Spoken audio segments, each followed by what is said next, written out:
This is Snakes and Otters, a pointless discussion of eternal questions. Get ready. We're about to live in your head rent-free. Hello, Otterites. This is episode 222, and I am Martin. I'm Robert. I'm Francis. And I'm Andre. We are too short today, gentlemen. Two members of the Brotherhood couldn't be with us. That's right. Brother Cajun is in Atlanta at yet another writers' Yeah, conference. Jordan Con. Yeah. Jordan Con, yes. And Brother Imperator is about to go under the knife.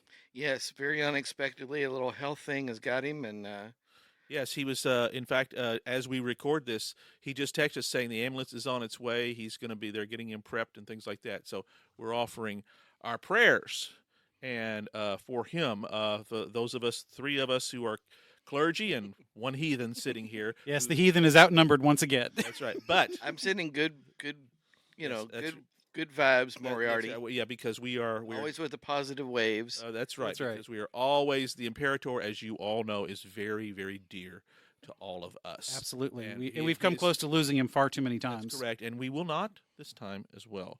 Nevertheless, we ask for God's blessings upon him, and that all will be well. I have every confidence, and I'm sure all of our listeners do too.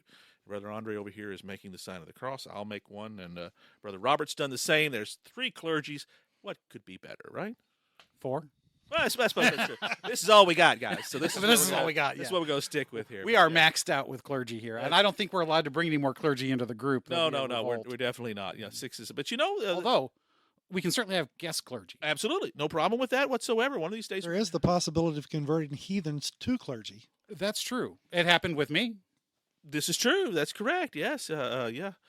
Bellarmine Education didn't do it. It took a lot of other things to bring. Well, it took my Very remote. ultimately it took my daughter asking, "Why doesn't Daddy go to church with us?" Hey, whatever gets you to the church on time. In this Exactly. case, quite literally.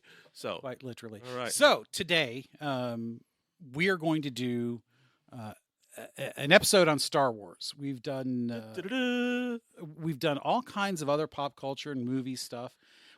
Although we have never actually done a direct Trek episode, have we? Correct. It's kind of the one thing that's so big to get your arms around. We've done. We They're did. all kind of Trek episodes. If I have anything to say about it, yes, you're Yeah, right. well, right. But I mean a direct one, Yeah, entirely. you're exactly right. Because we've done a couple Shatner episodes. Right. We've done Klingons. I think Klingon was the first one we ever went It anywhere. was kind of our close to that. first code, wasn't it? Was something in Klingon quotes or something? It may have been. Well, everything is always better in the original Klingon. Come on, guys. Okay, we're getting a little far afield here. Right. But okay. But my point is though, Star Trek does come up quite often because Correct. Francis here will quote the shit out of that stuff. Okay. And It's just what we do. but we've not done Star Wars. Star Wars No, we is don't. arguably probably I mean you can make an argument for an even larger cultural phenomenon. It would be tough to really decide which one has the largest influence on the popular culture. That's a good point on that. I would argue that Star Wars at times has blown Star Trek out of the water. I would also argue Star Trek may be longer lived. Only by 10 years. And when I'm not even talking Time-wise, I'm talking certainly. Star Wars seems to have waned in the recent years, whereas Star Trek Yeah, has that's kind of come up. kind of the point of the episode. Well, that's I right. kind of disagree. Oh You well. know, we were having a conversation yesterday, and I said, we were in the car driving, and I asked about Grogu, and the conversation came up. Said, I haven't watched that yet. Baby Yoda. Yes, that's It's Grogu. Baby. Dude. uh, But anyway, so you had admitted that you had not got around to watching it. The series lives on. You just haven't consumed and it. this is very true. Well, and because it's behind a paywall too. Now that's one of the and so are the new Treks. Well, that's correct. Yeah, but they're all behind paywalls, which really sucks. It really does. yeah. Well, and I have both, and I have I am consuming the new Trek, and I'm not so much consuming the new Star Wars. And I guess you should say they've kind of both resurged. It depends on where you want to talk. Now, obviously, sheer number of television episodes, Trek's got them beat. Yeah, well, that's the door easily. they walked in on, whereas Star Wars walked in something totally different. Martin is burning over here. Yeah, you have to speak up or smack me in the arm because I can't see you as well. 'cause- Well, yeah, he's itching in his britches over here for some reason. So I won't argue that Star Wars is not a cultural phenomenon, but I will state that I feel like Trek is more pervasive throughout our brains because Yes. the clamshell cell phone, Yeah. it was Right. invented because of Trek's tricorders. What Trek does, Trek communicators. 'Cause- Communicators, yeah. yeah, the communicators. I'm sorry, Trek. Trek stuff is such a part of our brains It is. that I think sometimes we don't even get it. Where Star Wars is entertaining, and we like Yeah. the entertaining aspects of it, but as far as something that pervades into our brain power, It's less prophetic from our yes. cultural Well, standpoint. because I'll maintain that Star Wars is the #1 fantasy franchise in all of Yes. media history, Yes. while Trek is a science fiction franchise. I would. Yes, I would. I would. I like would that. grant that. Yeah. Yes. Honestly, though, I'm done now. um, Go ahead and talk for the rest of the episode, Robert. good science fiction, though, I think the best science fiction usually doesn't have to, but it usually will stray back and forth across that line between sci-fi and sci-fi fantasy. Yeah. It just kind of depends, but Star Wars it certainly made more money than Star Trek by far. Well, yeah, and Well, their venues are different, TV versus theater. Well, there's been quite a few Trek movies, there have. plus the television. Well, I was going to say there's been more, and I think the numbers are almost pretty equal about how many major motion pictures both franchises have had. They're not far off. I mean, It's 11 Star Wars movies minimum, unless I'm missing one. Yeah, well, that sounds right. 9, 10. Yeah, that's it might be 12. And I want to say it's 12 Star Trek movies. You got the first 6, then you've got the 3 for Next Generation, then you have the 3 J.J. Abrams movies. Blech. Yes. So If that's we ever 12. wanted to do a where Trek went off the rails, we'd go it's right to coming. Oh, Yeah. those were the 3 best Trek movies. Oh, Oh my my Lord, God. we are going to have to pull out the knives, boys, because I'll fight you over that one. Oh, me too. I mean, visually, yes, they are stunning, but that's kind of the problem. And even the performances were pretty good. Oh As yeah, far as the they were actors, cast well. They Zach were. Yeah. Franco's quite good. Chris Pine's quite good. Absolutely. But the Trek part, the part of the stories that loosely tied them into the Star Trek universe just sucked Well, in yeah, many the respects. stories themselves were written with the intention for the Michael Bay phenomenon of Yeah, yeah. flash, boom, action. Don't think too hard about this, and they've missed the mark because Star Trek is all about thinking about what you're doing. Yeah, It's- and let's not get too far off the field That's because correct. this is Star Wars. That's right. Yes. Bring us back. Yes. Sorry. So the Star Wars phenomenon it exploded into American consciousness in 1977, Oh yeah. and it was probably the first movie in maybe 20 years. I don't know the last one prior to Star Wars that actually came back to the theaters the following summer. And there are some places where it didn't actually leave the theaters all year. Oh, it ran for a whole year? Oh yeah. Jaws would be one that Did it? that Okay. Jaws would, but that's just the year before. Right. I mean, That's 2 years before. It's 75. yeah. So yeah, and Jaws would come back again. But and that's a high praise for a movie. Most of the time, you didn't do that. Right. I mean, but- since the 50s, we had some of the blockbusters there.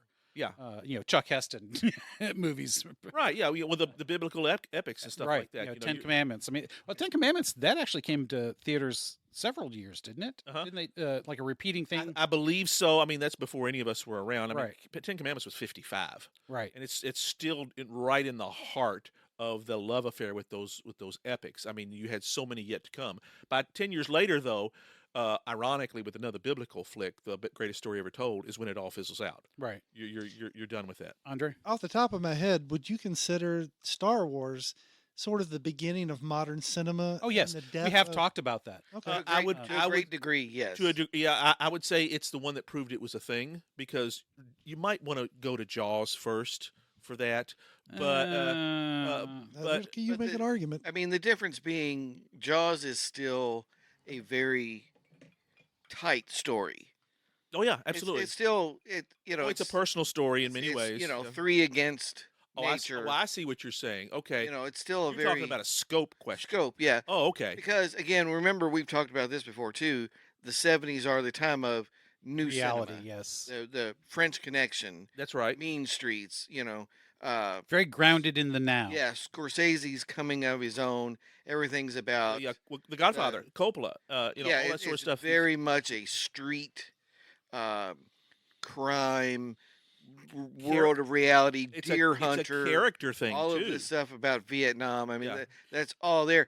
So this idea of a fantasy taking off, even in Lucas's overview before Star Wars is American Graffiti. Yeah. Right. It was a coming of age story. The world is changing, America is changing. All this hanging out at the sock hop is about to come to an end because of Vietnam. So there is just this idea that during this time of uber realism and grittiness and all that in new cinema, that this space fantasy throwback takes off is just amazing. Well, and it was a perfect storm. I think some of this we kind of have talked about around Star Wars before, and we've talked about certain impacts on the culture because Star Wars literally changed how movies were made. Oh yeah. A lot of the filming technologies and sound technologies that we take for granted today were invented specifically to be able to make that movie. And there's Lucas's genius to be able to do that. To know Well, that was his genius to get the people who knew how to do that. Well, stuff. that's correct. As a leader, Yeah. that's part of it. That's Yeah. correct. But he knew how to he knew the vision, and from there he was able to come up with the tactical and the personnel that could make this happen. Because many people, especially those in power in Hollywood at the time, they thought it was a joke. Well, Lucas thought it was a joke. He didn't even attend the showing of it. He thought it was going to bomb, and he was on a vacation. Well, and the other thing about why Star Wars has that indelible mark, especially on our generation, obviously. Oh yeah. We're 10 years old max. 10, when this 11, comes 12 out. years Yeah. old at Yeah. that point. Yeah. And this is the perfect time for something like this. But it's also happening in 1977. So we've already gone through one oil shock as a country. Right. Yep. And we're just starting the Jimmy Carter years. Things hadn't quite got to the point yet where they would get later in his presidency. Right. Yeah. But we're fresh off of Watergate. Yeah. We're fresh off of all that kind of stuff. Well, the bicentennial was the year before. There was an attempt to try and bring it back around, but it failed miserably in many respects. I don't know about that, but I mean, people. Yeah, I think Robert's right there. The bicentennial was a glimmer of something positive. Right. People tried to grab a hold of in the wake of the ignominious yes, pullout of Vietnam and Watergate and everything. yeah. So it is a moment, like you're saying. It is. It is just. And so to have this movie that is the classic hero's journey story. It is, yeah. We've talked about many times. And to do it in such a visually stunning way. It was the first science fiction film that, other than 2001: A Space Odyssey, that True, yes, made you believe you were in outer space. It wasn't a cheesy set. It wasn't cheesy effects. Well, maybe by today's standards, they're a little cheesy, but it's not a coincidence that the first Dune film was made after. Right. Well, yeah, You couldn't make Dune without Lucas proving that kind of a vista, a scope would work. Well, it's the only reason the Star Trek movies ever got made. It's Yes. because Paramount, they made how much money? Don't we have something like this? And well, yeah, there's this Star Trek thing. Well, let's greenlight that thing. Right. Well, they were in the middle of preparing to do Star Trek 2 Yeah, on television. right. The second TV series, and then got scrapped for the motion movie. picture, yeah. And that is a direct response to Star Wars. We have Star Wars to thank for Star Trek's ultimate success currently. Well, yeah, because it never fizzled out. Sooner or later, it would have if it was just into syndication. It would, but they had to revive it in some way. This was a great moving in because the Next Generation, all the rest of it would never happen without those movies. It's hard to see it happening. Yeah. Because that would have we would have come back again. You'd had a second, with the original crew, and when that's over, it's over. And so it's interesting how they intertwine those two cultural touchstones with each other. So with Star Wars, you have what is inarguably the most positive movie that had been seen in years. Oh, okay. Oh, well, yeah, it is. It is because I mean, it's yeah. practically the most positive movie in the entire decade. Well, yeah. Now you're speaking of the first movie, correct? Yes, of the original movie. Yeah. Yes. Later to be renamed as the A New Hope. Yes. Uh, And because when you think about it, everything is very dark and grim and gritty, that street level stuff that Martin was talking about.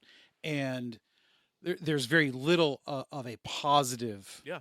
Oh, yeah. message. And so And- here you have this space opera come along, and the good guys, ironically, do not wear white. Right. Bad guys do. Yeah. But Which I think was deliberate on Lucas's part. it was. Yeah, absolutely. It was. But, it's the underdogs fighting against the greatest evil imaginable, and somehow they prevail. And that is a feel good story no matter what kind of story it's presented That's right. in. And that, I think, was just a beacon of light in the middle of, one of the grimmest, most depressing decades the country has seen. Yeah, that's right. At least in our living memory. I had not put it in that context quite as clearly as you just did, but you're exactly right. It came at exactly the right time. Yes. We needed it. And I think that not only was it groundbreaking in what it did, but it also it was exactly what we needed. We needed a win. And if we can't have it in reality, by God, we'll have it in the movies. Exactly. We live vicariously through our media. Yeah. It used to be entirely books. Then it became movies and television. And also, movies, TV, and books drive our future reality. Yes. Oh, yeah, very much so, yeah. So, and then this sets the stage. And just probably, it's probably fairly well known for most of our listeners now, but early on, when you didn't have access to the internet to tell you all these things, you had to buy Starlog and Fantastic Films and a few other magazines that would tell you about these things. And Lucas really did have a huge storyline, and he had originally multiple sets of trilogies that he could do. He picked the one in the middle. Yeah. And some might argue that it was a good thing he skipped the first one, because when he eventually did do it, it was... Yeah. Jar Jar Binks would have killed it. Yeah. But, he had this whole mythology and story set up both before and after. Now, he deviated quite a bit, ultimately, from that original storyline. Well, sure. I mean, that's part of the process. That's part of the process. Right. I mean, we all do that. Straczynski did it significantly with Babylon 5, and it's it's just part of the process. Every creator does that, which is fine. And usually it's better for it. Usually, I would say that most of the cases, because sometimes it's what you have to do to get the damn movie made. Sure. And sometimes that works to the advantage. Sometimes it doesn't. I hate to say that all the suits, as they call them, the powers that be in the movie industry, are as stupid as so many of the stories would make them out to be. They're not. They know what sells. They know what sells, and that's just it. They know what sold. That's that's exactly right. They know what's sold. Because usually and that makes them very risk averse. Yes. Yes. That's the best way to put it. Because you're talking about millions and millions of dollars. Star Wars was made for $10 million at the time. Monster budget. Well, no. At the time, no. No. At the time, that was not that much. That's all he could get. That's all he could get. Yeah. That's why he had to get creative, and that's why there's all these unknowns, other than Sir Alec Guinness and which he didn't. He thought this role was beneath him. Oh, actually, so. Well, I don't know. I've seen stories that said that he thought it was a lark. That it was fun for him. Yeah, I've heard it both ways. I know he was reluctant. It was kind of like, okay, they're going to pay me, so I'll do it. But and he gets into it and says, this is what it is. But he had a fun doing. He had a fun time doing it. Yeah. Apparently, he and Lucas did get along on set, and it was just a lot of things that went into it. And he realized, well, whatever, it's a paycheck. We'll see how it goes. Max von Sydow had the same reaction with Conan the Barbarian, just about 5 years later, because he was a well-known actor at that time. But he loved working, and that's why he continued up until his death, even in the Star Wars franchise, mind you. He's taking bit parts all the time because that's just what he does. Yeah. And Milius liked him, and he said, I want a name for this small role, and he brings him in for that. Right. And it's kind of the same thing at Star Wars. We want at least one name here. And in Alec Guinness's, I don't want to say defense, but like his career was waning. He really was. Yeah. He wasn't. Although he looks like he was about 90 but he was only like 60 years old at the time. Yeah, absolutely. I think he knew that I'm not going to get a lot of roles anymore because Right. And he didn't need them either. No, he was well Yeah, I respected. mean, lead roles are not going to be around, so you have to do that transition to the supporting spot. Sure, but he did a splendid job. But he's Alec Guinness. He had the chops for it. He did, and that's the thing. Guinness. Sir Alec Guinness, yes. Pro's pro. Yeah. Yes. And Kraft is just you can't speak well enough about that kind of actor. Right, And how serious he takes it. And I know Harrison Ford has said some great things to say because Ford was not quite unknown but almost, and he says so much of what he learned, and the respect that Guinness gave him turned him into an international well-known name. He and Samuel L. Jackson to this day go back and forth on who has made the most money. Interesting. Yeah, but I saw that. I saw they were interviewing Samuel L., the great Samuel L. I mean, they say, yeah, you just lost, your top spot. He goes, yeah, it's Harrison Ford again. We go back and forth. It's just a thing. Well, they have both been in some incredible movies. Well, yeah, I mean, they are bankable stars in anything they do. I mean, we've talked about even if they're both at their advanced age. Of course, Harrison Ford shows it a lot more than he does, Samuel but L. and we've talked about it before. He did a TV series, for God's sakes, Ford, with 1923 for Taylor Sheridan in the Yellowstone universe, and by God, he's good. Yeah, it was he is so fantastic in that, and that's you'd think he'd think this is beneath him. No, he's an actor. He was a carpenter, man. Yeah, I mean, he is not a guy that's trained. He's not like a New York, he didn't go to Juilliard. Yeah, No, I mean, he's got it. He's talented, and he's learned. I mean, it helps that he's good looking. Well, yeah, It's a starting place. That's the price for entry. You have to have that. Well, but he really did turn into a very, very good actor. Well, yes, but I will say this: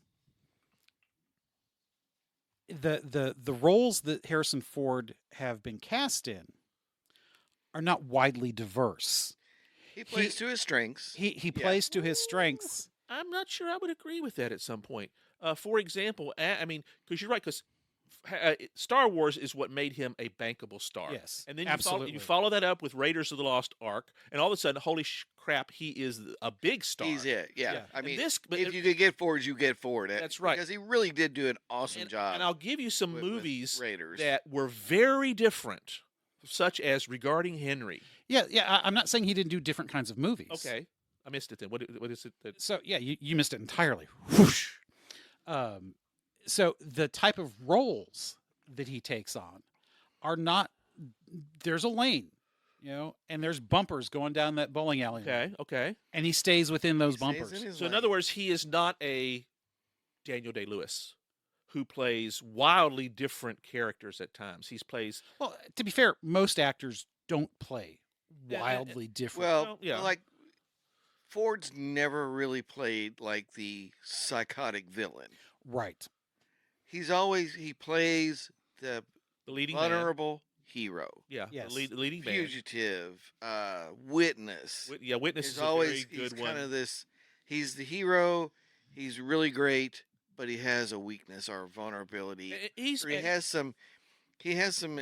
Emotional things out there to Yes. the Sabrina, audience. for example, was one Oh, that was very. love that movie. I know you did. Yeah, that's right. Well, and we won't. You can tell why you love it because it's got Julia Armand in it. Yeah, absolutely. That's right. Yes. I would say the thing that you have to set Star Wars aside because he has said it himself.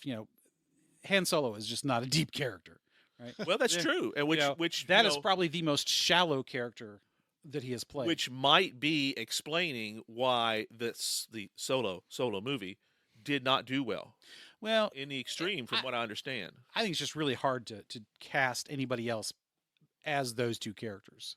I mean, they are so Billy D. Williams and Harrison Ford, and it's just hard to be those characters for Anything anybody else is a pale second. Exactly. Yeah, I can see that. But when you set Star Wars aside and you look at the rest of the roles, because even I would say that Indiana Jones is between Han Solo and the characters like Henry in Regarding Henry, Okay. or Yeah. the cop in Witness. Right. All of his other roles, his characters are very human. Oh, definitely. I mean, They're very human. yes. There's depth to them. yes, that's But they're not super complex. No. There is probably an exception to that because he's got yes, such a there's always an exception to huge, something. body of work. Now, his role in Regarding Henry, I think, is one of the best acted movies. Very much so. I love that movie. It's difficult to watch, but it can be. Yeah, he brings it home so well. Another one that he did so much that's kind of against type was Presumed Innocent with Bonnie Bedelia, where he's the lawyer that supposedly killed that someone, and he has to actually prosecute, or maybe it's defend somebody. And I don't remember that. Oh, it's worth your time. I recognize the name, but I've not watched the film. Yeah. He's had so many that it's. But he's not Javier Bardem. He's not. I'm looking. He doesn't have that range. That's what I'm looking for. I'm looking for the example. I mean, I said Daniel Day-Lewis, who has some of it. I mean, he's played. I mean, I don't even know what Daniel Day-Lewis looks like. He sucks himself into these roles so well. Well, that's like, exactly what I'm talking about. He's like, oh, that's Daniel. Okay. Well, yeah, My Left Foot, which is what his first one that he won the Oscar for. He's unrecognizable, and then you see him as the leading man in Last of the Mohicans. And then you see him later as Abraham Lincoln, for God's sakes. Yes. And it's just he's one of the greatest. Gangs of New York. It's just like absolutely. And he becomes the character he. Yeah, he is, and that's physically. He might be one of, if not the greatest actor of our age. I know maybe he's pretty damn close. He's pretty damn close. That's another episode. That's another episode. Yeah, it's entirely another episode. So, we are getting way off of what the title of this show is supposed to be, because what the heck happened to Star Wars? Well, yeah, that's we've laid so far we've laid the groundwork. It was a huge cultural phenomenon, and it all grew out of that. Yeah, and we've got the 11 movies. We've got multiple TV shows. We've got a mythology and a mythos that is just huge. I would say, based on the comics and the books that have been written, it does rival the Star Trek universe in many ways. Absolutely. It really does. They had, and they actually pulled off.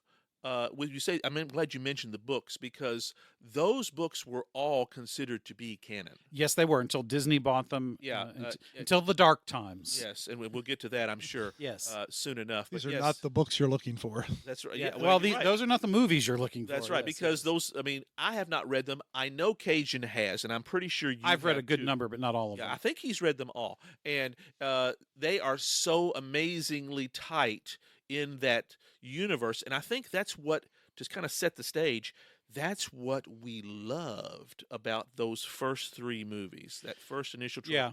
The story. And this is what you're talking about how we needed that. Well, this is really the first trilogy that told a story. Oh, yeah. I mean, yeah, there were sequels. They were rare. Yeah. But this is beginning, middle, and end, and we didn't really realize that until the last one dropped. And crap. If you read those magazines, you're right. You knew that was the intention, but are they going to pull it off? Well, once you see episode 4, when it gets re-released into theaters, you know. By then it's over. Yeah, it's done. Yeah. It's right. Yeah, but I mean, that's how culturally big it was. That first trilogy, or the first movie. But I think it's time for us to bourbon break. Indeed, sir. So, oh no, bourbon foul. Oh no, he has spilled. 15-yard penalty. He has slopped his dripper. Oh my Lord! That means you have to go last.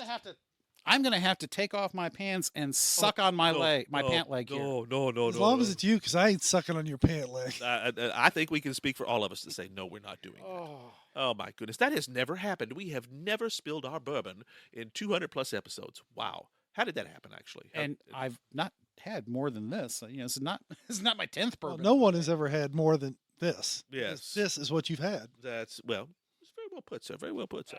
I say the last time we did the flight here at Robert's studio. Yes, we were in Studio R in the man cave. I felt like I was going to spill everything, but I did not. Yes. Right. Yes, we are in the newly restored man cave. That's true. We do need to mention that because I know you've struggled with what am I going to do now that we have first 5 now 6 of us, because the sunroom, which I think that you kind of lost control of that anyway. Yeah, I kind of lost control of that. Yeah, you ceded Belgium to the Reich as they came in. I don't know that I'd go that far, but lost the Sudetenland perhaps. Still don't think I'm going to go that far. I think you just called the rest of your family the Third Reich. No, Yeah, just- yeah. I I think you just called Mrs. Robert the Third. You know, she's listening to these. I know. In 4 or 5 years, when she gets to this episode, We love. You're in trouble. We love Mrs. Speaking Robert. personally, I annexed the Sudetenland. See, that's where I was trying to go. Is I was trying to go back to that PJ quote that But I it was- know that you're going here. yeah, but it was still the right. That's Okay, Monty so- Python, man. Oh, I guess it was. That's right. Here I am. Oh well. Speaking personally, I'd annexed the Sudetenland. Yeah. That's right before they break into the lumberjack song. Okay. All right, so Martin, what are you drinking? You were the first one to pour. Okay, I grabbed Copper and Kings, which we have yes. had on the show before. So this is a this is a rerun, but it's good shit. It's now this is the one that's finished in sherry casks, isn't it? I believe so. Yes. I was gonna say you brought your bottle down, didn't you? Make sure we've got all that. Robert brought it to me. So this is brandy apple brandy cask. barrels. Apple brandy cask. Oh, yes. okay. Yes, so So- it's double barrel stuff. So it's it's put in to be bourbon you have to be put into Oak. never been used before Oak barrel. charred oak barrels, That's right. White oak. and then it's finished then in these apple brandy barrels. Because that's their Little primary sweetness. product was this apple brandy Oh, stuff. is it really? See, I have never had that. I don't know how that's happened because it looks like the bottle's almost half empty, mind you. I must not have. Well, we had it when we did the flights. So oh, you well had then it when we okay, I yes. did have it then. Okay, I did. Yeah, I guess because I've never seen the bottle before, I'm not thinking. Right, because it had the bottles hidden. That's right. Yeah, because it was. Yeah. You know, But yes, we've had some discussions. We've entered into some preliminary discussions with some folks at Copper and Kings. Because they're here in Louisville. Yeah, in Butchertown, historic neighborhood, and we're hoping maybe we can find a way to We'd love to have them. Yeah, bring the absolutely. fellas on the show and maybe record at Yeah, the distillery. I love to hear those It would be a stories. huge landmark for us. If It would, we yes. do. So we need to see if we can Need to make that happen. Robert, do. what do you? What, do you still have some? I presume. Yes, I do. Do you have anything you want to say about the bourbon? Oh, I think we've said it all before. Okay, It's nice and sweet and wonderful. So I'm drinking something that we've never had on the show before. Oh, okay. I love it. So this is Weller Special Reserve. It is the green label. Oh, goodness And gracious! This is it's the original weeded bourbon. That's Weller's. Oh, And, weeded will make it sweet. Yes, and it's. I like every Weller's Yeah. that I have ever tried. Now it's not been many, but I got this at local Southside liquor store, just around the corner from the All right. house. Yeah. And turns out I paid more for it than MSRP, but that's not surprising. Used to be this was a $25 bottle of bourbon.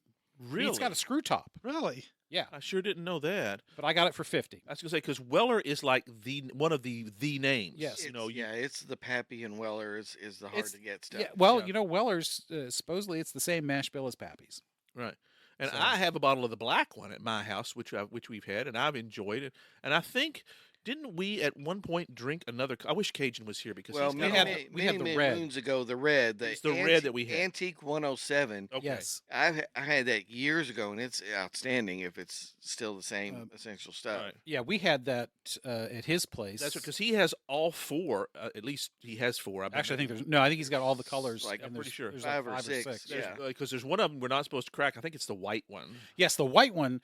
I have seen it in stores here in town. It's $1,000 minimum. That's the one he says. Thou shalt not. He doesn't love us that much. That's right. It's just, To be honest, I wouldn't love you guys that much either. I don't love me that much. Right. all these planets are yours except for the Europa. Make no landings there. But anyways, To go this back to is 2001. yes. At least he's not quoting Star Trek on a Star Wars episode. I don't Um, even know It's what that one logical. is, so. So We should the really do a Weller 2001 episode. Shh, shh. The Weller's here is very mild. Okay. It's 90 proof, so Okay. you're not going to get a that's whole lot good of sweet burn. spot. Yeah. It is. It's got it's a very mild finish. It's a very pleasant bourbon. Okay. Now, because it's had time to melt, I've got and I have been sipping more than I usually do because I Yeah. do like this one. Well, I mean, and you also we have the large spherical ice this time here, which Yes. I'm a big believer in it now. The more we've used it, more. Well, I was telling Robert's got big balls. I do. They're icy, but they're big. Yeah. And just actually, After thanks they to melt, I'll be Francis, sucking I'm on using them a little bit. Francis's ball mold. So yes. Well, hey, this, you um, take what you can get. That's right. But anyways, you get nice hints of sweetness, and unfortunately, I would probably have to pour some more to really be able to delve into the flavors here. But I mean, you're going to get the traditional caramel, and you're going to get some creaminess with this. That I think that is a little bit more common with the wheat, the wheated bourbon.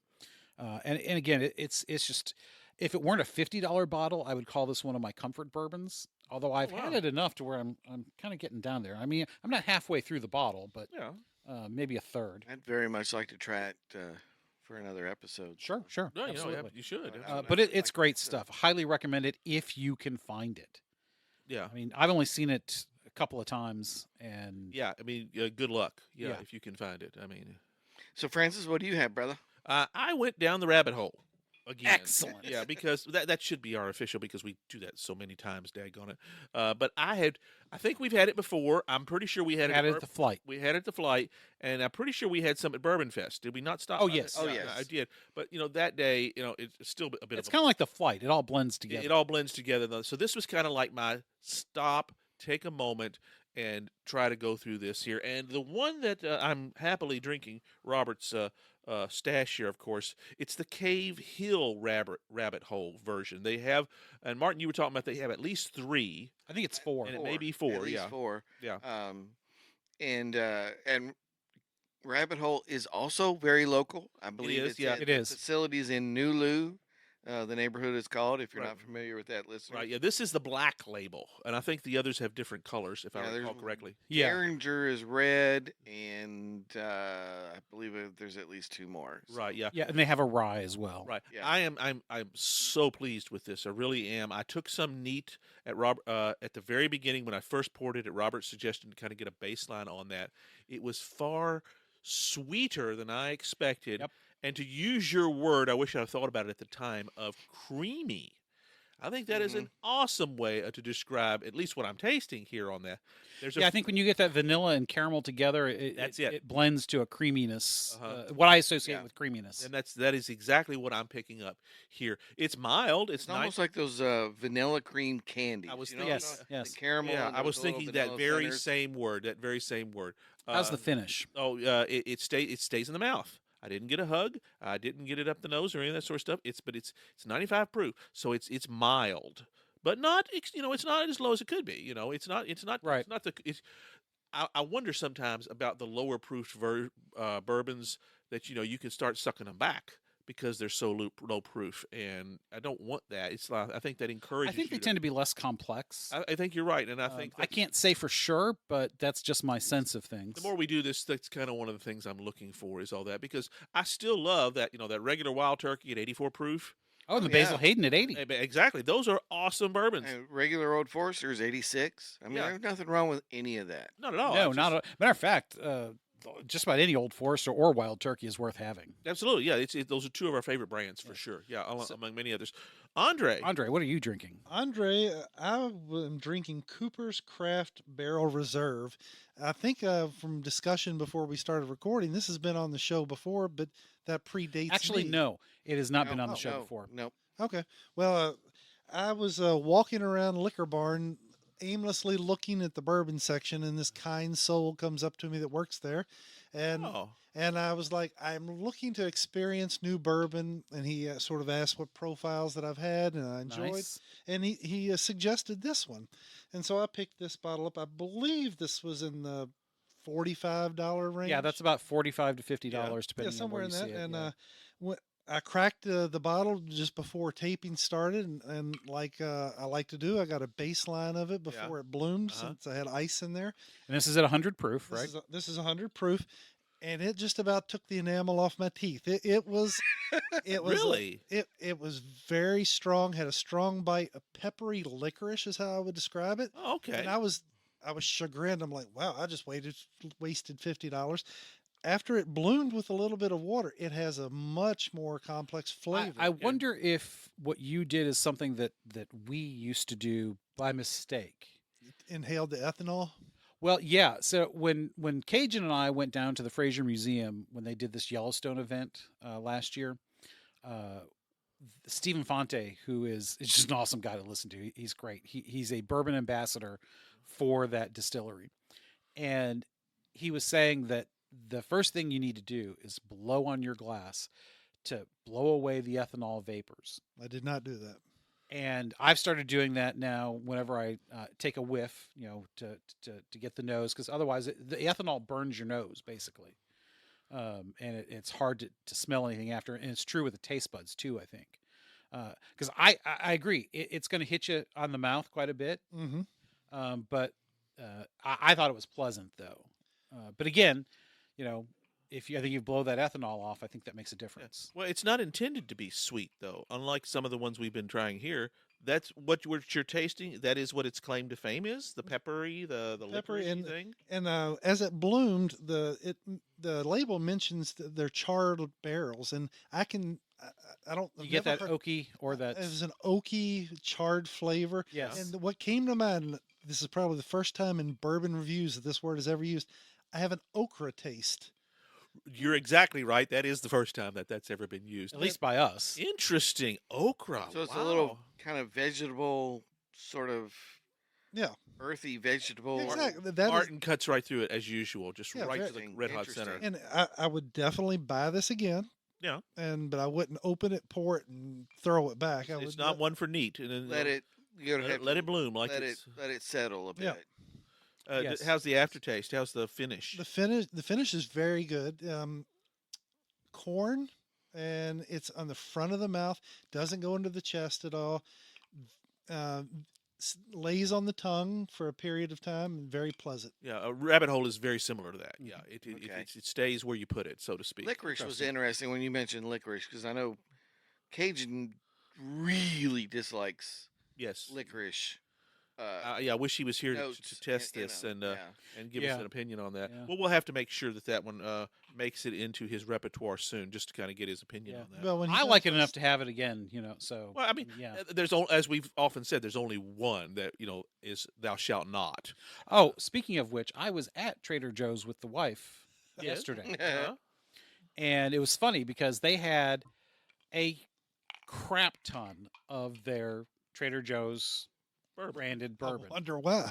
Yeah, I wonder why. That's what I thought too. It's like, yeah, no wonder you got so much of it. But I did hear that they have a different source for it than they used to. Ooh, I don't know if the bottle I had originally was the first source or if it's the new source. I am not willing to spend the $15. That was my next out. Was the question is- original source the 3M paint remover company? That was the pretty close to yeah. it. Well, Well, it adulterated the Coca-Cola it was mixed with, so yeah, that was pretty awful. bad. Yeah, your bourbon is bad if you There's just no excuse for that. I mean, buy Evan Williams at $18. right, It- right, And you're gold. Well, or just buy the small batch. Very old for Barton, 23. For yeah, an extra very old $5. Barton or Old Granddad is still an excellent bourbon. Yeah, and it's $12. There's nothing that you have to worry It's just about. some ancient age. Ancient age is actually supposed to be some really good yeah, stuff. it is. Yeah, Kentucky Tavern. They're coming out with it it's like a 10-year-old age. Yes, I've seen that on the shelves now. It just came out. 10-year-old ancient age. Yes. I think we're going to have to get a bottle. Now they also one of the reasons I nominate you. Yeah, there you go.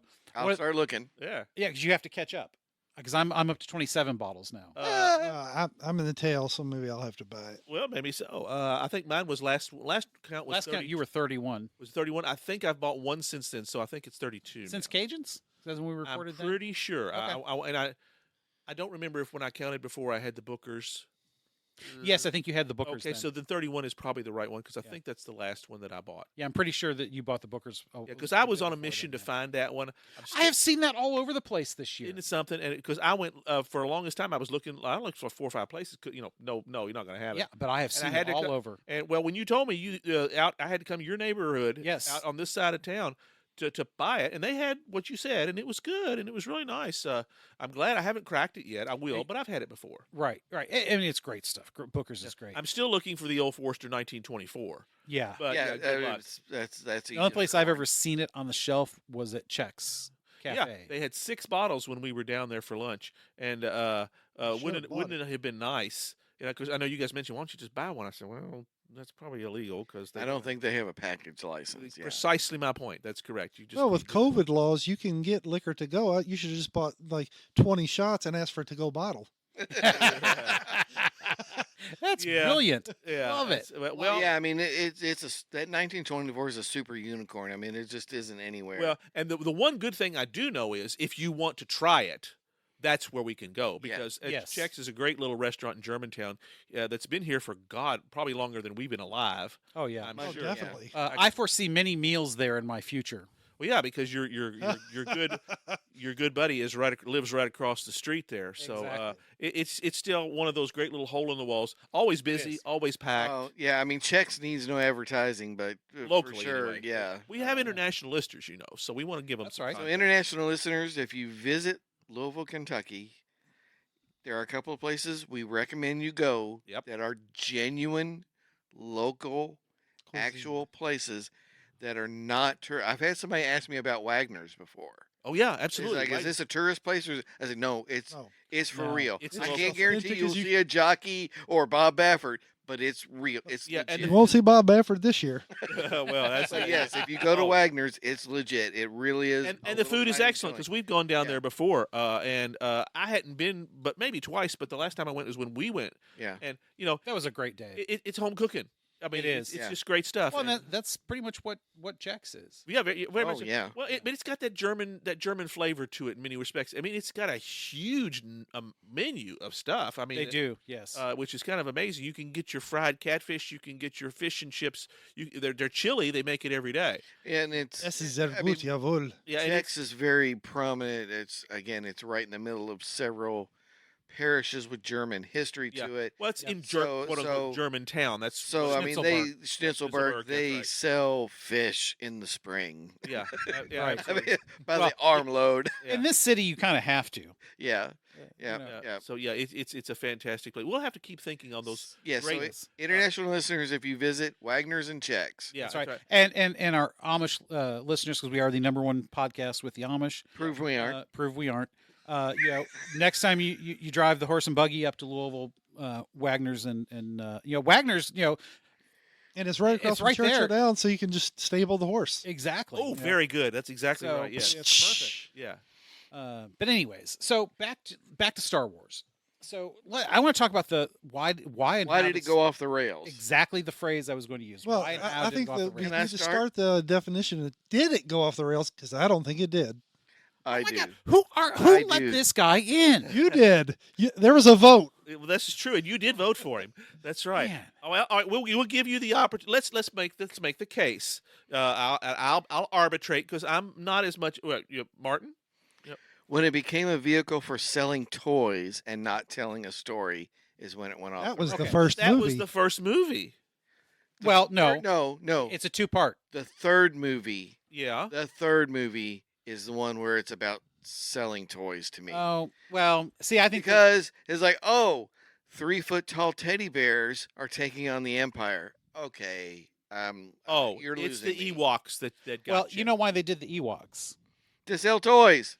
No, they were going to do Wookiees, but it was too expensive to do. 7 foot. 7-foot 7-foot guy. Yeah, to hire a Well, bunch there's of only so 7-footers. many Peter Mayhews out there. exactly. Well, they're paying. Well, I mean, they're paying them by the foot.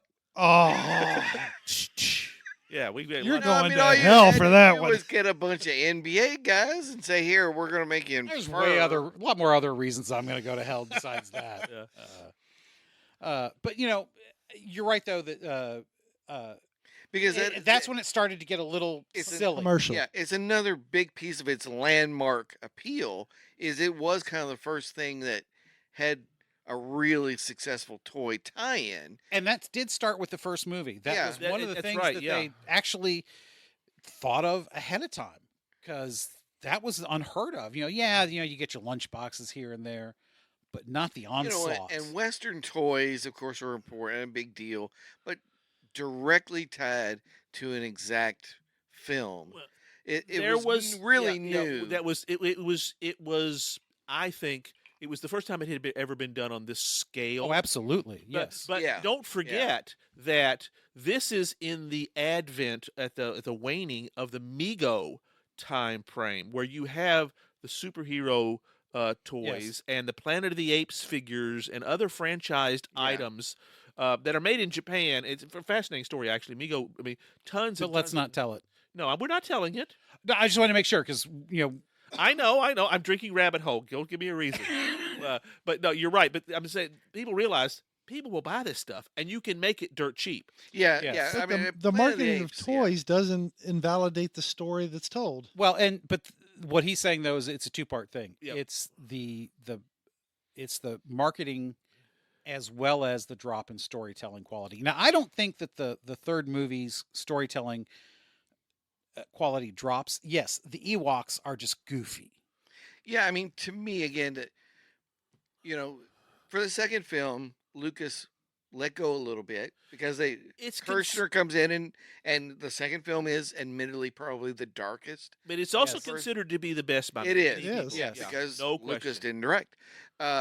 There is something there. Yeah, Yeah. Kirshner directs. It takes a very dark turn, but to me, It's a very focused story too. yeah, the third one just feels so much like Campy? okay, yeah, it's campy and it's meant to sell.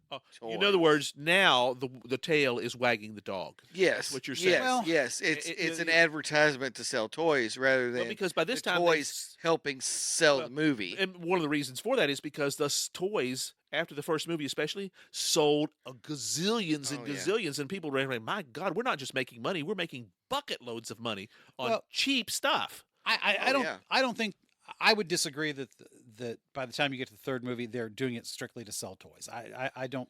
I will not go that far. That is quite a that's quite a leap to Now, say. It felt like a 2-hour commercial for Ewok toys. I do think they Again, took though, that into consideration. I think that might be a thing. Is that the toy side capitalizing on the movie? Because I mean, let's face it, it's a science fiction movie. Everything can be a toy in a science fiction space. Well, Oh, yeah. yeah, and I Yeah. think there's some truth to the fact that Hollywood is not going to give a rat's ass about this. They're greenlighting this movie to make. They want butts in the seats. Yes, And the rest of it, because this is the beginning, the rise of the intellectual property to massive, gargantuan levels. There's been It there is, before, it is. But it's, I think they it's had changed a lot of started things. expanding after the original movie, though. Yeah. The very first novel outside of the three movies, Yeah. Was Splinter of the Mind's Eye, and Oh, that was Alan Dean Foster. Yes. Alan Dean And Foster. it was supposedly primo. If I recall it was an correctly. excellent. I haven't read it, but I'm sure you have. Yeah. I have. I devoured that book. Yeah, it was. and He's, that was he's an excellent. excellent sci-fi writer. Anyway, is. He wrote some of the Star Trek logs adaptations. Knew he of was going to go there, How did you know that? You knew he did it. but I know he did it. yeah, yes. that's right. Yeah, he's just a him great and sci- James Bliss. They yeah, were those yeah. guys were fantastic sci-fi writers of their own. and so it started early. So I think, for the most part, I think you could take the first trilogy, which is episodes 4, 5, and 6. For those of you who are don't understand how that really works. Just wondering how deep you were going to dig that one. Yeah, there, well, but- I mean, I don't want to name any particular demographic or anything. I'm just going to say, Gen Z. I wasn't going to go there, but I think you can take the first trilogy, set it aside. Even for Martin's marketing considerations, it tells a cohesive tale. Yeah. So you can set that aside. Yeah. Then when Lucas finally decides, oh, you know what, our technology is good enough now, we can really start doing stuff the way I would have liked to have done it. And of course, in the meantime, he has contented himself with tweaking the movies constantly. Oh yeah, because I didn't need to see Jabba move. Well, I mean, I still would have loved to have seen that, and of course you can see pieces of it, of that original filmed version with Jabba as a human being. Yeah. In my opinion, they could have rewritten that where this is not Jabba, this is his minion or whatever, and made it work. But Well, I mean, they would have to, redub they'd the. have had to redub, and lines they'd have and had what to, have you. cut and paste and stuff. But it would have turned out better than what we saw. Yeah, honestly, mean- the giant slug, I Yeah. never cared for, but Yeah. I mean, I think it would have been considerably more effective to make it an actual ambulatory creature yes. Well, Well, and I think rather originally, than a giant slug. Well, he can move. He just leaves a slime Well, trail. But that's one of the things that and I don't want to lose this. I think that's one of the things that made this such a phenomenon that it was, because as a general rule, we have never seen aliens in Very good point. huge, great, big diversity all over the place until Star Wars. that's right. So- And even Star Trek to this day does not do No, you aliens get well. the forehead They disease. were That's all you can humanoids afford- with slight modifications. That's Yeah. right. That's all you can Well, do. Some of They it. actually did some. Matter of fact, Discovery is also revisiting this, but they actually had an in continuity explanation for why all humanoids, all aliens they encounter look so much alike. It was actually by design. That's right. Yeah, they all have progenitors that are millions That of years. seeded the galaxy with potential life. I like that. At least it kind of explains something that sooner or later, after you do this enough. But it's kind of like going back and doing the Tribbles episode in DS9, and they want to know why these are Klingons. Where are their forehead ridges? That's right. We don't talk about that. Acknowledging that yes, there were some Klingons that did not. It wasn't just a movie TV thing. But and it takes up to this point. The only way you can get anything truly alien was like in the animated episode. You get some, the animated Star Trek episodes. They went wild with that, and it was fantastic because you can see things that you just could not do on a TV budget. Yes. But in animation, comics and animation, they're up until more recent digital times, they were the place where you got all the most creative stuff. And I think that's one of the great things that we may have lost a little bit because Star Wars changed that entirely. Yes, and in fact it did so much so that that's been the template since then. That you're going to have these crazy, weird-looking creatures. In fact, in order for you to be really considered a creative franchise, you got to have some of that. Yeah. So when you get to the next trilogy, which is the first 3 chapters of the prequels, as they've been known, it's trying to tell a cohesive story. I will give him that. But I think the main problem with the first trilogy is George Lucas himself. I have heard that many times, and I think there's validity there. Please preach it, brother. Well, the reason I say that is not to denigrate his creative vision, or his director capabilities, because actually I think he's a pretty good director. Yeah, I would agree with that. But I don't think he has the chops for what we would now call long form storytelling. Oh, okay. To be able to take, because he's a 2-hour movie maker. Okay, making movies is different for the most part than making sagas. I mean, you could say a movie is a saga, depending on your time frame. But yeah, as Andre means it, yes, I think he's exactly right. But because when we look at the first three movies in the prequel, episodes 1, 2, and 3. Yeah, there's some continuity issues. Yeah, there's also some logic issues. This whole blockading a planet over taxation of trade routes. It's frickin' space. What kind of trade routes are there? Well, yeah, this is not like the. And how do you tax those? Yeah, that's when I start getting upset.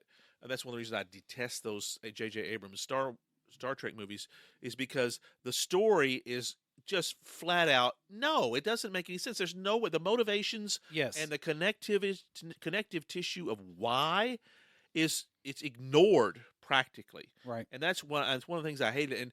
And I love the fact that you mentioned this is a long form storytelling. That was just becoming a thing when he makes this, because Babylon 5 is only just a few years earlier, and nobody did long-term storytelling. Right. They didn't think it was possible. Yeah. And in movies, you didn't. And I think if we take a step back and look at it, I think he may have accomplished that. If you look at the first, the 4, 5, and 6, this is the story of the Jedi and the Force. And that's what sold that. 1, 2, and 3 is the story of the politics of space. It's the creation of the Empire and the rebellion. 7, 8, and 9 is the story of the coming of age and the passing of the next generation. And so if you break it down, not in terms of movie by movie, but what the trilogies are at least what was intended. But they tell different stories. And with that in mind, if you look at the corpus that's been developed, that evidently I'm the only one that thinks that it hasn't gone off the rails, they're all telling stories of different parts of the same universe. Absolutely. I will say that with that. Yeah, I will say that people get it wrong, and that what they don't understand that this is all R2-D2's story. Because he's C-3PO, of course. Well, he's the sidekick. It's not the other way around. But R2 never had his memory wiped, so why doesn't he just tell? Exactly. He does. Beep, beep, beep, beep, beep, beep, beep. Yeah. Yeah. Well, people can translate that. 3PO is not the only one that Just tell it. understands that stuff. But it's little stuff like that drive. Yeah. Now, obviously, if you're just going to the movies, you just want to have fun. You want to watch the lightsaber battles, and you want to watch the space battles. It's a fantastic time. It's hard to beat that stuff. Absolutely. And I think that is from a storyteller standpoint, that is to its detriment in my mind. But I do not want to disparage folks that love that. You can have both. Well, that's what I'm kind of wanting. Yeah. And that's the yeah. problem. I think this is because It's just a weak story. they're just played how it's too done. much for comic relief sometimes. Yeah. Well, And it's just like, no, that's not what I Well, want. it's just- I want Empire Strikes Back in all 3 films. I want the hard edge. I want I wanted know, a more adult story. Yeah, more. And I recognize that this has to be made palatable for the kids. That Darth Yes. Vader's got all the corners of the carpet nailed down, and no, you're not outthinking me, Lando Calrissian, dude. This is a deal. You're pray I do not alter it further. Well, yeah. That presence is just missing in so many of the other Well, pieces. but in fairness, the first trilogy is about the rise of Vader. That's one of the main Yes. But there has to be throughputs. something Yeah, because in the background of it that's making you go, "Oh, this is not going to turn out good." well, And and, there you're just and you're isn't. right It's because It's played for a little comic, and you never, there's never any doubt that, oh yeah, they're going to get together with the Gungans and now they're going to win because they're just shooting at droids. And Well, and- nobody really gets hurt. And Part of the problem with the trilogies, the ones that the prequel and then the sequel trilogies, is they're repeating the movies that worked the first time. yeah, thank you for bringing that up. This is my entire argument. I didn't have a huge problem with the prequels because they're trying to tell their own story. I do not think, and I know people have said this to death, I do not think Hayden Christensen brought in the bacon to come off as be the dangerous Darth Vader, the Victor Von Doom that we needed to Yeah. see. He Not his fault. no, it's not his fault. He needed He actually played when you actually sit down and think about it and pause. All right, so what is he playing? He's playing a whiny ass man boy. man-boy, and he does that perfectly. Yeah, And that's what he was told to play. right. And it's just And He was he's- instructed wrong. Well, Directed wrong. absolutely. You need to see Vader in him all the way through. And No, I don't. You don't think so? No, absolutely not. Because if you see Vader and him all the way through, there's no change in the character. Now, Jake Lloyd, it's hard to work with kids. First of all, yeah, now he was so, demonized that he actually gave up any thought of doing any acting as he got older. not fair to him because he Was not fair to He him. did what he was meant He to was do. not great though. I mean, No, he was not. And it was and nobody cares about this kid. And I know Well, they're pandering to kids. but- It's partly that, but it's also what the hell's the point of that pod race other than to sell some more toys? yeah. To me that whole pod race thing should have been cut out of the movie. That was 20 minutes of the movie. well, yeah, Right. And it was just like That's this- 20 minutes you could have spent doing other stuff. Well, yeah, and that's because the stakes in there just never coalesce. Because think about it. it's all about introducing people. I mean, If- you take 2 hours to introduce people. And that's If all. you get rid of the pod race scene, what changes in the rest of the story? Absolutely He's not. still a slave. Well, there's a different way to. I mean, you just find a different way to get him out that doesn't take 20 minutes of movie time. My point is, though, ultimately, because he's going with them somehow, that pod race has absolutely no impact on the rest of the story. Yeah, that's pandering. And They could've that's the problem. Yeah, I mean, they just could have just left. Yeah, action and explosion and blah blah blah, and that's what we could come Right. up with. It's all And yes, I understand they needed to, and partially it's because they made it so that he had to have a reason to do this. And I get it; it was to display that he's force sensitive. It's a Again. parallel to the chariot race in Yes. Ben-Hur. Yes. Oh, and then But- I know But that's that has a point, well, that's the climax in many respects. Yeah. One of the major climaxes, and you've built to that, and it resolves things. This doesn't have any of Yeah. that, and I think, but that to me, I'm okay. I didn't like those, but I got through those. They're okay. So but and again, because we're at an hour, and I don't want to spend a whole lot of time on this, but I want to cover the rest of Please. There's a lot of stuff here Yeah. to talk about. So the first movie, the first prequel, it's got issues in logic behind the plot. Right. Yep. It's got issues in why are you throwing all this extra stuff in. So I think that's one of the reasons why people have such a hard time with it. It jumps around a lot. It does. It's not telling a single cohesive linear story. And I'm not saying you have to do that all the time, but it just feels very disjointed. Okay. And plus, they didn't follow through with Lucas's original idea where Jar Jar was actually going to be the Dark Sith Lord behind everything. He is the Darth Sith I Lord. believe he is. That is my headcanon. He is the Sith Lord. I think that would have been so much. But because of the way they executed the character, you couldn't do that anymore. It was too goofy. It was too much comic relief to then turn into the ultimate bad guy. So, but then when you get to the second movie, Attack of the Clones, I think it's a lot better. Agreed. Way Yeah, better. I enjoyed that one much better. Hayden Christensen, he's it's his first time Yeah. as Anakin Skywalker. He's a bit stiff. He's still young. I think he's still learning his craft. Sure. Yeah. And that's kind of to be expected. The whole Anakin Padme romance just felt very fake. Did he use the Force on her? So Yeah. you're going with I'm going to drop what I was going to go.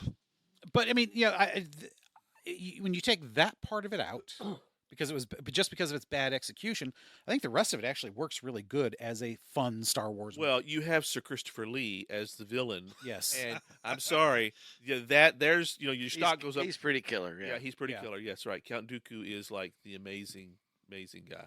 Yeah. And of course, Obi-Wan Kenobi, really the character comes into his own. Yeah, I mean it's Just it's so Obi-Wan's excellently. story. Yeah. Yeah. Yeah, when you take it as in some ways his arc. Well, in fairness, Liam Neeson is killer He is. in Qui-Gon Jinn in that first movie. There's no question. I mean, it's his movie in many respects, and I really thought that was just absolutely, for it to have hit so many great moments. For Yes. it to have been. That's the problem with there are so many great. It's kind of like go back to Star Trek for just a second. Do not go off on a 10-minute tangent I'll on do this. my best. But it's kind of like Star Trek V. Yeah. It's the go find God in the center of the galaxy thing. Ugh. Yeah, I know. Bipedal. Oh, interesting. But there are so many really good individual moments in that movie. That's true. That's true. Yeah, I mean the camp, But the whole the thing, camping oh, the scene was campfire great. scene Yeah, I was mean great. it had been written about in fiction for some time, and it's like that. They finally put it out there. But as a whole, it just didn't work. Yeah, And I kind of feel that way, about the first movie, and some points about the second. But then when you get to the third, it's moving real fast.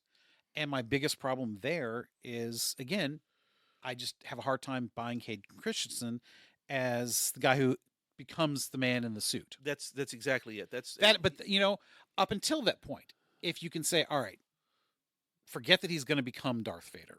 Maybe it would have been better for him to become Darth Vader off screen. I don't know. But yeah. they tied up a lot of knots, a lot of loose threads that, Yeah, I'll give you that it was part of the Star Trek or Star Wars lore. That that final lightsaber battle was visually stunning. Oh, between him and Obi-Wan? Yeah, it it was was. incredible. There's no And question. just imagine what would have happened had he had the high ground. Never mind. Always take the high ground. Always take the high ground. That's But, right. so, anyways, I think for the most part, I can enjoy 1, 2, and 3. But when you get to 7, 8, and 9, to me, that's where it It really didn't went off even the make rails. any sense to me. It didn't. It made Like absolutely how no weak sense. is this government that the Jedi light people are putting together? That is, you're already threatened by the First Order. Well, now Like well, what? the First Order, I can buy that there was still a decent remnant of the Imperial government and fleet out there, because at the end of Return of the Yeah, Jedi, but they're supposed to be the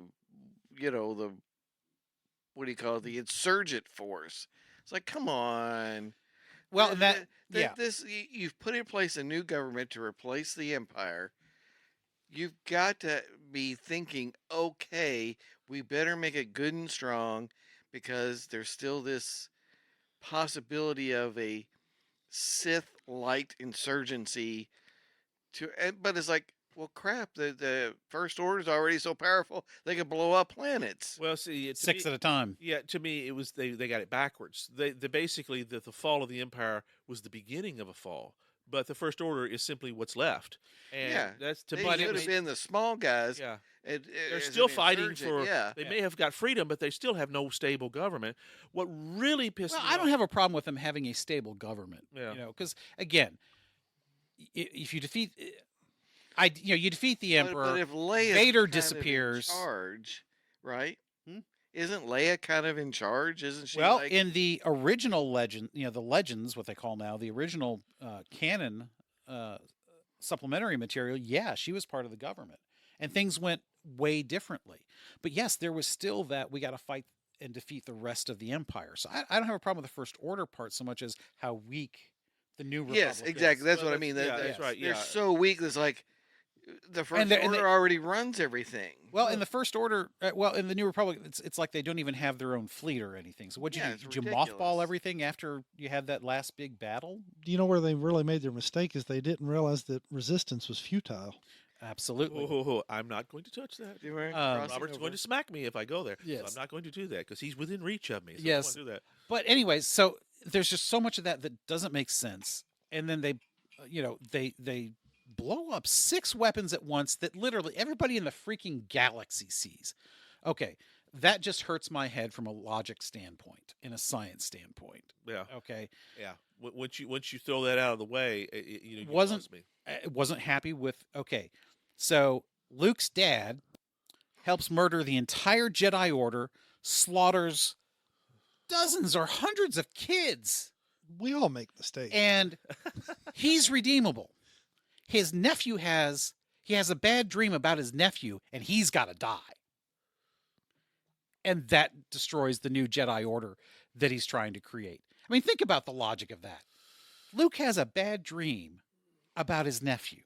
Well, it reflects society today. For 1,200 years, we believe that if you make a mistake and you're sorry for it and you repent for it, your sins can be forgiven. Now, you make a mistake, you're canceled and done. Well, that may Oh, be, Ooh. but my That's point is, very though, deep. it's the Can- same guy. It's like, let's stop the tape. I think that's all we need. Yeah. Brother Andre cut I think right you're to- about right. Yeah, right to the Well, slicing it off real fine there. Well, we are. I mean, it about, just- internal questions, and Andre has nailed it exactly. he has. That reflection of art and life together. But the last 3 movies, to me, they just shit on the others entirely. Yeah, they just didn't make any Ooh. sense at all. We have to me. give Andre the opportunity Yes. to rebut. But before he does that, I think I'm going to lay out somewhat of the elephant in the room because you didn't really touch on this. And in fairness, let me state, I've only seen The Force Awakens. I have refused to see anything past that in the movies. Yeah, I've only like. I've 2 watched out of them the all. 3. Yeah, and I figured you probably had. Because when I finished watching it, I realized, holy effing F-balls, this is the same damn Yes. story as A New Hope. And I said, that you got all this money and you've got Disney's supposedly impossibly deep creative thoughts, and that's the best you can do. I Yep. said, you're pandering to us, and I won't stand for it. And Well, I walked away. I got bad news for you. Yeah. The next 2 movies are the episodes 5 and 6 Yeah. redone. Well, you see, that's one of the reasons I didn't. Now they may not be exactly See. redone, obviously, but Yeah. they're the broad strokes If you are there. can't tell a new story and a good story, why are you spending this amount of money? Bing, bing, bing, bing, Well- bing. It's because they knew that if you do this again, this new generation won't catch it, hmm and they'll just go with it again. And I feel Well, so insulted. And my other big problem with the last 3 is Rey. I don't care that she's a woman.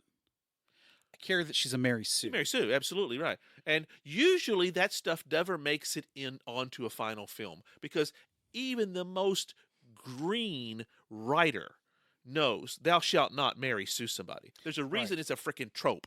It's one of the biggest insults you can give to a. Oh, Brother Andre doesn't know what a Mary Sue What is a Mary Sue? Yeah, let's go ahead. So Mary Sue is that character that appears suddenly out of nowhere that is the master of everything they touch, that can do no wrong. Oh, she picks up a lightsaber, knows how to duel. Yeah, exactly. Yeah, I mean, she's the most powerful force being out there, like Ever with no apparently. training. well, yeah, Right, and Like she could go toe to toe with Kylo Ren. He's been training his whole life, and she's never been She trained. holds her own. Well, even Finn goes toe to toe Yeah. for a time. Yeah, And now, granted, he was trained as a stormtrooper, Yeah. but how much lightsaber training did he get? You Yeah. know? and the term comes from an actual fan fiction written back in the 70s in Star Trek about somebody creates this character whose name was Mary Sue. She's this, and it was an author insertion by a young woman who I'm sure, oh God, I hope she's probably hiding, that has done this, because she comes into on the bridge of the Enterprise and suddenly she is smarter than Kirk, she's smarter than Spock. Everything that happens, she's the one that wins everything, and at the end, everybody loves her because she's so powerful, she's so smart, and it was so bad that it's literally created a trope that explains this stuff that happens Right. far more Now- too often. What is the term in writing? The mystery in the machine or something? Ghost in the Machine. Ghost in the Machine, yeah. Now, some people say, well, isn't Luke the male version of a Mary Sue? And you can make some argument to that, but you actually see Luke Yeah. struggle That's right. Yeah, because and train he has to learn and get his way. butt kicked by Yoda. Yeah, he learns his way, and that's the hero's journey. Yes. And I mean, and I suppose She's Yeah, good and- from the beginning. Ray never has that moment in the swamp of seeing Vader. You know, Well, Right. she has that. never instance that where moment of she's- failure where she well- can't lift the X-wing. Well, no, but she does have that moment The in, cave. in the third movie. Yeah. Where she sees herself as a Sith Lord. Oh, okay. But yeah, but it's at the end of the story, not at the beginning. Yeah. Well, actually, that was in the middle. well, so it may have also for- been seen for by the Luke, yeah. writers of being a little too on the nose. They can't get completely, although I don't think they. But I mean, if cared. you're retreading the story, what difference does it make? Just do it. well, that's what I'm saying. I I mean, don't. you I might as think well they're- do the three movies. It might as well just been scene by scene reshoots with different actors. Well, and yeah. So I mean, to me, shit on the franchise. they, much. yes, they shit on the franchise, but they retell the story badly. Nothing makes sense. You do the second movie, which isn't even war. You seemingly leaves the good guys in even more horrible situation than it was at the end of Empire Strikes Back. And yet, when you get to the third movie, the entire second movie is ignored entirely. Well, You could drop the second movie and go from 1 to 3 with no issues. I know, well, and I know that a lot of people really lambasted the director of the second movie. Yes. Johnson. What's his Ryan Johnson. Ryan Johnson. I wanted to say Rian Johnson. But I think it's pronounced Ryan, but yeah, and it was like he tried his very best to defend himself because he was kind of doing what he was told. right. He gets to get the vision of it, but ultimately he's the prisoner of Which- powers that be. Okay, fine. But to me, the problem is where the third movie, when you go back, you get the first director back, Yeah, and he ignores what the second director did, yeah. Well, and that's just bad. it happens in comic books all the time. It does, I know, but when you're doing a direct sequel Yeah, within a few years of the last one in movies, you shouldn't do that way. And I've So always- anyways, yes. bad story, too many Mary Sues, too much pandering to modern sensibilities, in my opinion. But so I just think that in terms of storytelling, and acting, and logic, and attention to detail, it just totally goes off the rails. But I want to hear why Brother Andrew, Yes. Brother Andre, Brother Andre, thinks please that we are yes, take us totally home crazy. and give us the new hope, shall we say? Say, someone help me with the arithmetic. 1977 today is 49 years, 50. not quite 50 years. Not quite 50 We're years. just short of 50 Yeah, years. 47. You have 4 of us still talking about the stories. Yes. And we've all been greatly entertained, even with the faults and fallacies Yes. of the movies, and where we have enjoyed ourselves, and they tell stories and they entertain us. Yes, there's nobody. I don't think any of us would deny that. So in other words, don't think too hard about it. Just enjoy it. It's a science fiction movie describing human I events. haven't enjoyed it since 1982. Says If the you- I old mean, dro- they had a 5-year window. You know, I'm going to buy Have you an enjoyed Ewok. anything since 1982? Oh yeah. yeah, Oh yeah. yeah, draw that line in the Yeah. sand. Why don't you? Um, Yeah. there's no denying what you're describing is what I talked about initially was that cultural impact. It has impacted multiple generations and entertained millions. But I think millions that of is people. waning though, because my daughter, 26 years old, I mentioned Star Wars. She goes, "Dad, why would I want to watch that?" And I'm just like, Well, "You're not my spawn." well, my daughter, Oh, who is hey, 26 to be 27 this year, she loves the Star Wars stuff. You've done well as a father. hey, Bjorn wrote a letter to George Lucas. I mean, it was his thing. Yeah. So I mean, he loved it. Yeah. Okay, Loved it. So there is hope for the next generation. Loved what specifically? So I mean, if you're Star talking Wars, about, I mean, the whole deal, The franchise. everything. Okay, Yeah. gotcha. Oh yeah. And I mean, we found like the videotapes before Lucas started screwing around with the first three. Oh, you found the quote unquote originals. Those, Yeah, yes, the I have. real I had thing. those. I so may still have them. Yeah, they were VHS only, if I'm not mistaken. Yes. I mean, I remember when they came out. This is the last time you'll ever see these, and I'm thinking, okay. But anyways, back to Brother Andre here.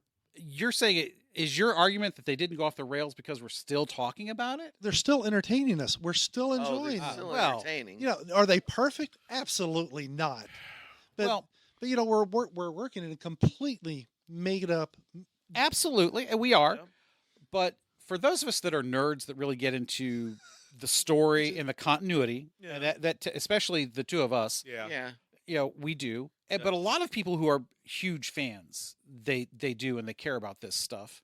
Not all of them, obviously, but when I think one of the things that it is our right to expect as consumers of the material is that it makes sense from one piece to the next.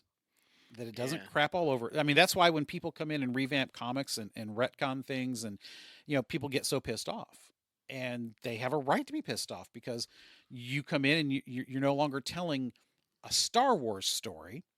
You're telling your story that it happens to be set with Star Wars characters. That's how I feel about the. Does that make it not a Star Wars story? It makes it a bad Star Wars story. Well, we have examples of those. I agree with you. 7, 8, and 9 did not care for those movies, but they still told a story. I watched them, and they entertained them. me. Yeah, I more so than certain people. I'm not naming anybody here specifically, but I mean just certain people in general. I am able to, while I'm watching things, like, all right, I'm going to ignore that for now because I paid my money. Yeah. I'm going to watch it and I'm going to have fun because there's still enough stuff in it that they're fun to watch. But when you start thinking about it and paying attention to the detail, you realize, oh man, this sucks. Well, what about the stories like The Mandalorian? See, I'm done. glad you're mentioning that. Yes, now I am talking about the movies. That might be the salvation of the franchise is the TV shows. The TV yes. shows that they have really taken the time. Again, I haven't watched, but just a But smattering again, of the what Mandalorian. are they doing? And They have a single creative team that is responsible for all of those.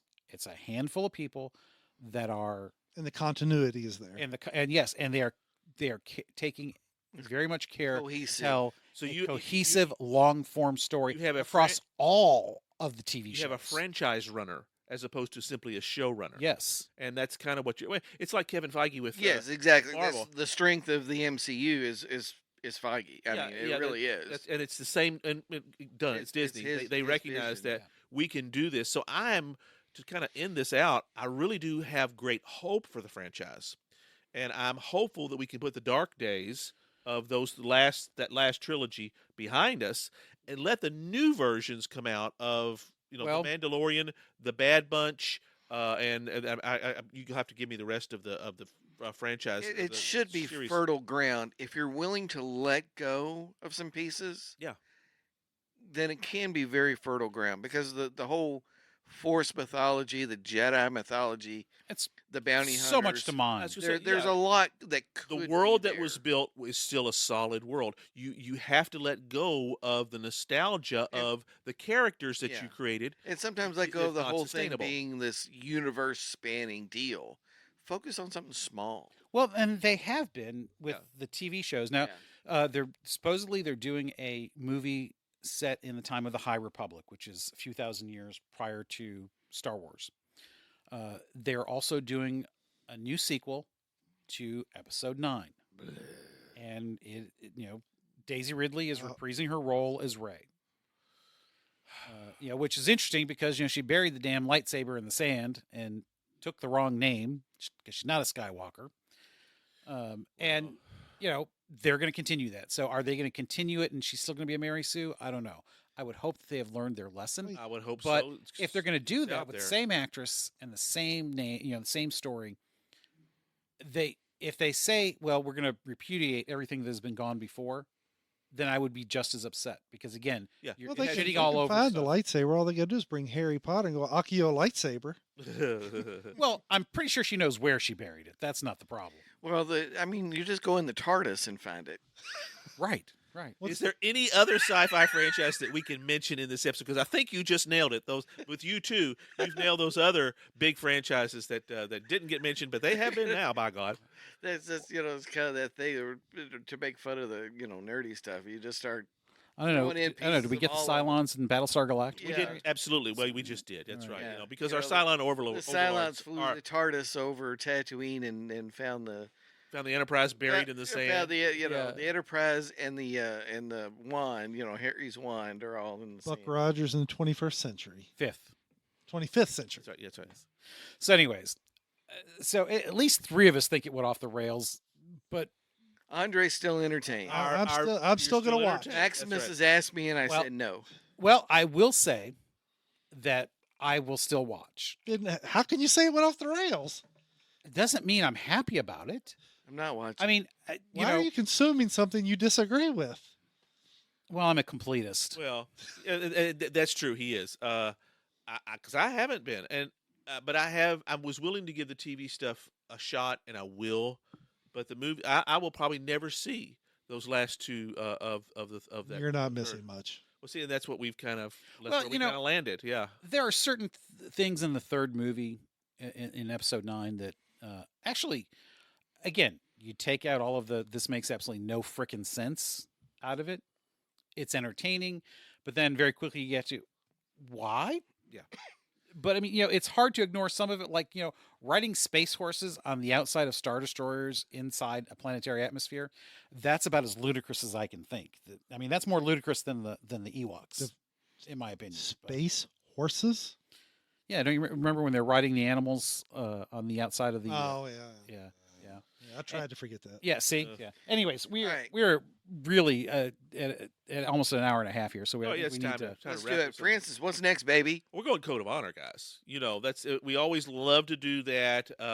Robert gets to have the control of He's this gonna next one. spring it on us. Oh yeah, we there's no prep. There's he's just our feet That's are right. not set. We're just gonna roll with this. However, Robert is very excellent at what he does. So we're gonna have a fantastic discussion on an amazing quote that is heretofore unknown, but you'll hear it next episode. May the 4th be with you. We hope you enjoyed another pointless discussion of eternal questions. Remember, new episodes drop every second and fourth Friday at 6 a.m. Eastern, just in time for your morning commute. And every fifth Friday, we drop a special Hoopajube episode. Spread the word we are on all the major platforms, and leave us a review. That helps others find us. We're also on Instagram, Twitter, and YouTube, as well as our website, snakesandotters.com. Join us next time, same snake time, same otter channel.